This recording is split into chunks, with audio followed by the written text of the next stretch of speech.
Hello, welcome back once again to the Dojo of Gain. And today we're going to dive into the supposed slums of Puerto Rico and see how exactly the situation is there, what the poverty levels are like, and what people live like. See actually to what level of slum it actually is, because I've been in slums in actual third world countries where the houses are built by hand and there's no electricity, no running water. Let's see if it compares to that. In Puerto Rico. You have the wealthy people from the States and longtime Puerto Ricans. Well, this is where the longtime Puerto Ricans live. We're in Barrio Obrero. It's a neighborhood in San Juan. That's the capital of this strange land. It is fascinating in here, mister. I was told by a bunch of people and the internet to not come in here. It's dangerous. But I did anyway. I did it for you, YouTube. Welcome to the reality of Puerto Rico, everyone. You know where I'm driving right now is one of the most dangerous and poorest parts of Puerto Rico. I always like to see what a place thinks is bad for perspective.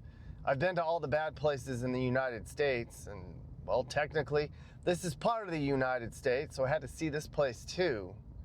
And from what I'm seeing right now, it's pretty tame. Looks really rough, but there's an interesting vibe that I haven't felt before. It's one of the most interesting hoods I've ever seen, and I want to share it to you right now. So here we go.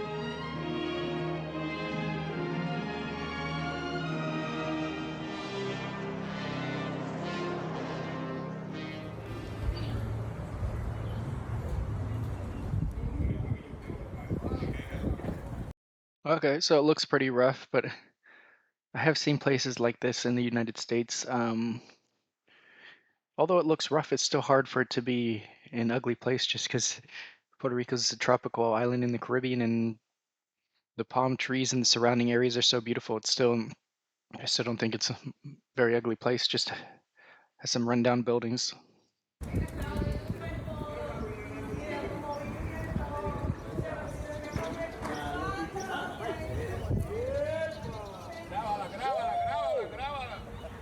What? Everybody's having a good time out here. Just hanging out on a Saturday.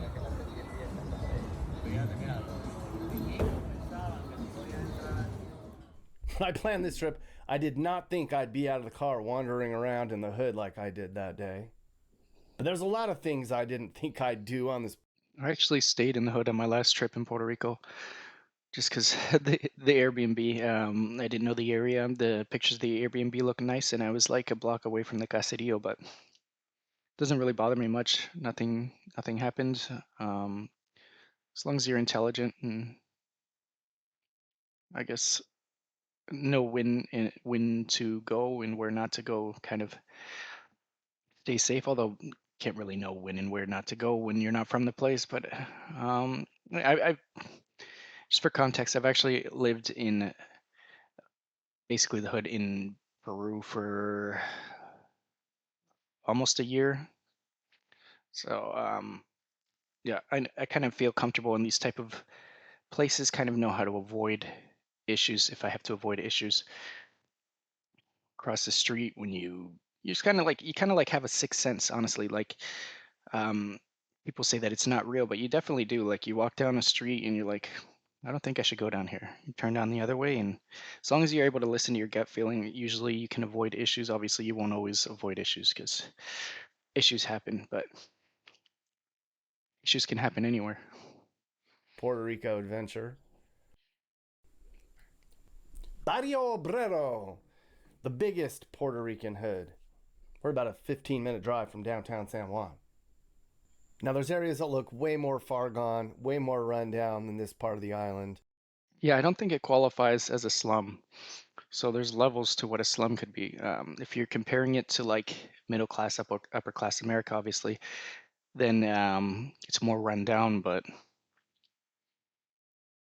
pretty normal environment for basically anywhere you would go to in Latin America, any type of non-touristic area. It's nothing too crazy. A real slum is like in Guatemala, where people live inside of the garbage dumps and basically build houses out of garbage and no water, no hygiene, no electricity. So it's not to that level. And I'm going to show those in an upcoming dispatch. But they aren't dangerous. I was told that like 90% of the crime that happens on this island, all the drugs, the crime, the dangerous stuff, they happen here in San Juan. Mm, yep, the red area. There's about 10,000 people in Barrio Obrero, but the population's going down because people are leaving San Juan. They're either moving back to the States because the quality of life here is declining, or they're getting out of San Juan because they can't afford it. Now, back home on the mainland, a majority of our population's middle class. But in Puerto Rico, the majority is lower class. About half the population lives in poverty, and 80% are paycheck to paycheck. All right, I got a secret for you guys living in Puerto Rico. If you want to make a bit more money, go on LinkedIn and search for remote jobs that are US based remote jobs. Puerto Rico usually counts, so you can go ahead and make a little bit more money while staying on the island. That way you don't have to leave. I mean, the food, the culture, the environment, it's a lot more fun than most places in the United States. Um, to me, I think it's worth it to stay if you can stay.